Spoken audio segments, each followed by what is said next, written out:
Madam, Pawan Kalyan గారు పిఠాపురం నుంచి పోటీ చేస్తున్నారు అనగానే మీకేమనిపించింది? భయం ఏమైనా వేసిందా? లేదు, ఎందుకంటే నేను వైఎస్ఆర్సీపీ పార్టీ అభ్యర్థిని. జగన్మోహన్ రెడ్డి గారు నాకు అవకాశం ఇచ్చారు. రెండోసారి నేను పిఠాపురం నియోజకవర్గ ప్రజలకి సేవ చేసే అవకాశం వచ్చింది. నేను చాలా సీనియర్ రాజకీయ నాయకురాలుగా నాకు ప్రజల్లో పనిచేసే అవకాశం వచ్చింది. కాబట్టి ఎవరైనా ప్రత్యర్థి నేను ఎవరైనా సరే ప్రత్యర్థిగానే చూస్తాను. ఒకటి, ప్రజలకి నేనేం చేయగలను, నేనేం చేశానో, నేనేం చేస్తానో, రేపు నేనేం చేయబోతానో చెప్తాను. కాబట్టి ప్రజల యొక్క మద్దతు, ప్రజలు నాకు చాలా సత్సంబంధాలు ఉన్నాయి పిఠాపురం నియోజకవర్గంతో. ఈ జిల్లా అరెస్ట్ వైల్ ఈస్ట్ గోదావరిలోనే నేను సేవ చేసే, నాకు వివిధ హోదాల్లో సేవ చేసే అవకాశం వచ్చింది. నేను ఈ జిల్లాలోనే చదువుకున్నాను, ఈ జిల్లాలోనే పెరిగాను, ఈ జిల్లాలో పోస్ట్ గ్రాడ్యుయేషన్ చేశాను, ఈ జిల్లాలోనే నేను ఉన్నాను, ఈ జిల్లాలోనే ఇప్పుడు ఉంటున్నాను.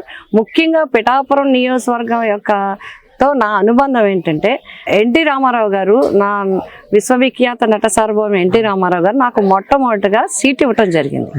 సీట్ ఇచ్చినప్పుడు నేను మరి ఆ సీటు కొన్నాళ్ళు ఒక 10 days 15 days లోపు నేను మళ్ళీ ఆ సీటు మార్చివేయడం జరిగింది. అప్పటి నుంచి ప్రజలకు ఒక విధమైన నమ్మకం ఉండిపోయింది. ఇంటింటా అంతా ఆడపిల్ల తిరిగి ఆఖరికి సీట్ లేకుండా పోయిందనే భావన ఒకటి. అందరూ నన్ను ఆశీర్వదించి మంచి భవిష్యత్తు ఉంటుంది, మంచి భవిష్యత్తు అన్నట్టుగానే నేను జిల్లా పరిషత్ చైర్మన్ చేయగలిగాను. అన్నట్టుగానే నేను మళ్ళీ రాజ్యసభ ఎంపీ చేయగలిగాను. మళ్ళీ ప్రజారాజ్యం నుంచి నాకు మెగాస్టార్ చిరంజీవి గారు నాకు అవకాశం ఇచ్చారు ఈ పిఠాపురం నియోజకవర్గానికి. అప్పుడు మిస్ అయింది, మళ్ళీ ఆ స్టార్ ద్వారా మిస్ అయింది. ఈ స్టార్ ద్వారా నేను ఇక్కడ నియోజకవర్గంలో ఎమ్మెల్యేగా చేయగలిగాను. తర్వాత జగన్మోహన్ రెడ్డి గారు, మరి నేను మధ్యలో ఒక గ్యాప్ ఎక్కడొచ్చిందంటే, సమైక్యాంధ్ర తర్వాత మన రాష్ట్రం విడిపోయిన తర్వాత నేను 14 to 19 పోటీ చేయలేదు. కానీ 19లో మళ్ళీ జగన్మోహన్ రెడ్డి గారు నాకు అవకాశం ఇచ్చారు. అవకాశం ఇచ్చి ఎంపీగా పోటీ చేసే అవకాశం ఇచ్చారు. అతి తక్కువ టైంలో వారి ఇచ్చిన నమ్మకానికి, ప్రజలు నాకు ఇచ్చిన ఆశీర్వాదానికి నేను పార్లమెంట్కి వెళ్ళగలిగాను. ఎప్పుడైనా సరే ఒక రాజ్యసభ సభ్యురాలుగా కావచ్చు, ఒక ఎంపీగా కావచ్చు, ఒక ఎమ్మెల్యేగా కావచ్చు, ఒక జిల్లా పరిషత్ చైర్మన్గా కావచ్చు, నేను ఎప్పుడూ ప్రజలను మర్చిపోలేదు. ముఖ్యంగా అన్ని నియోజకవర్గాలు ఒక ఎత్తు, నాకు పిఠాపురం నియోజకవర్గం ఒక ఎత్తు. పిఠాపురం నియోజకవర్గంతో అత్యంత సన్నిహితమైన సంబంధం ఉంది.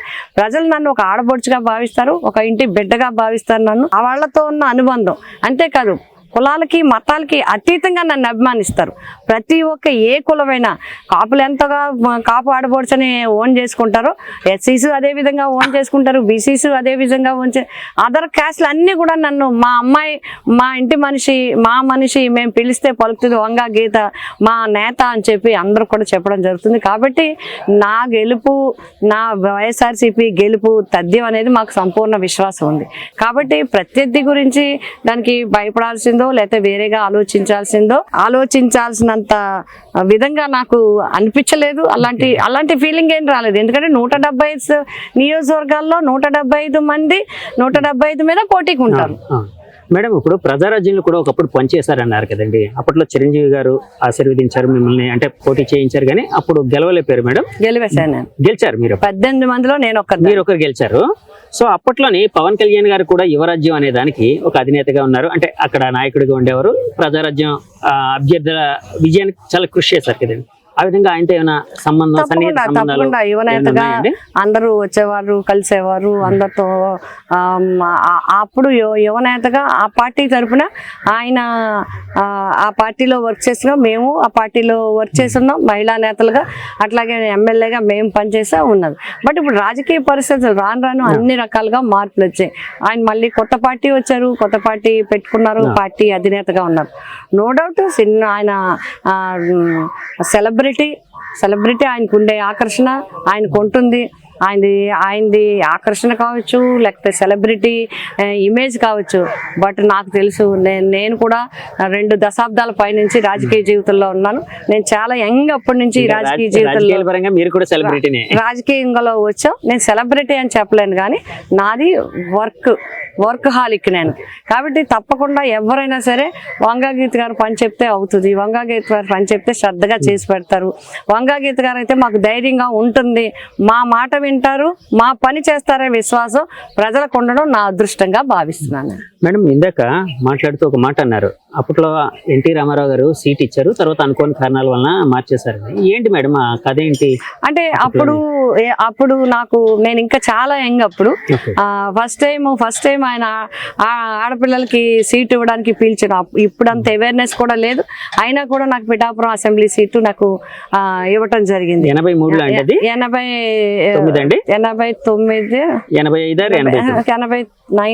89 బహుశా 89 అనుకుంటాను. 89 95 లో 91 మేబీ 91 అనుకుంటాను. ఆ ఎలక్షన్ లో నాకు ఇచ్చారు. అయితే అక్కడుండే స్థానికంగా ఉండే ఎమ్మెల్యే గారు పట్టుబట్టడం వల్ల మళ్ళీ నేను చిన్నదానే కాబట్టి మళ్ళీ ఆయనకే ఇవ్వటం జరిగింది ఈ కారణాల వల్ల. బట్ ఎన్టీ రామారావు గారు చెప్పడం జరిగింది, నీకు ఎమ్మెల్యే టికెట్ తీశారు కాబట్టి నువ్వు ఎంపీ అవుతావు, ఎమ్మెల్యే అవుతావు, జిల్లా పరిషత్ చైర్మన్ అవుతావు, ఎన్ని పోస్టులు చేస్తావు, నీకు చాలా మంచి భవిష్యత్తు ఉంటుందని ఆ రోజు ఆయన నన్ను దీవించడం జరిగింది అన్నవరం దేవస్థానంలో. అట్లాగే వెంటనే ఈ మా అప్పుడు గవర్నమెంట్ వచ్చిన వెంటనే జిల్లా పరిషత్ చైర్మన్ మహిళకు అవగానే మొట్టమొదటిగా రాష్ట్రంలోనే జిల్లా పరిషత్ తూర్పుగోదావరికి మహిళా టికెట్ వంగా గీతకి కేటాయించింది ఎన్టీ రామారావు గారు ఆ రోజు. మేడం ఇప్పుడు ఎన్టీఆర్ గారితో పనిచేశారు, చంద్రబాబు గారితో పనిచేశారు, జగన్ గారితో పనిచేశారు.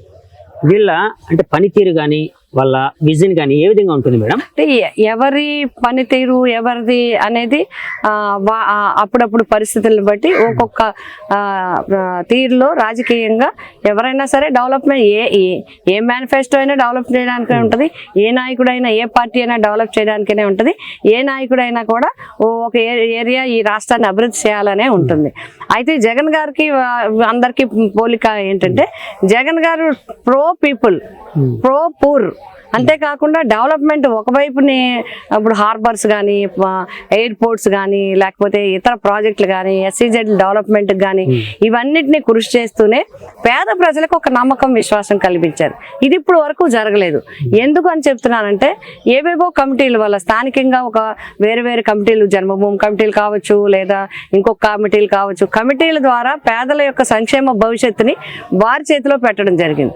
బట్ ఎప్పుడు ఎవరు చేయని విధంగా బిఆర్ అంబేద్కర్ గారు చెప్పినట్టుగా, బాబా ఫూలే చెప్పినట్టుగా పేద ప్రజల జీవితాన్ని వేరే విధంగా పెట్టకుండా డైరెక్ట్గా ఏ ప్రభుత్వం అయితే వాళ్ళకి న్యాయం చేస్తుందో అదే నిజమైన ప్రభుత్వం అని వాళ్ళు చెప్పడం జరిగింది, పుస్తకాల్లో రాసి ఉన్నది.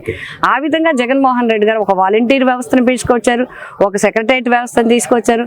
దాని ద్వారా లంచం లేకుండా పార్టీలకు అతీతంగా ఈరోజు పార్టీ ఇంటి మీద ఏ జెండా ఉన్నా కూడా పథకం వెళ్ళింది. గతంలో అలా ఉండేది కదా, ఎంచేవారు పార్టీలు ఎవరు, మాకు ఓట్లు వేసేవాళ్ళు ఎవరు, మా వర్గం ఎవరు, మా గ్రూప్ ఎవరు అని ఎంచి పథకాలు ఇచ్చేవారు.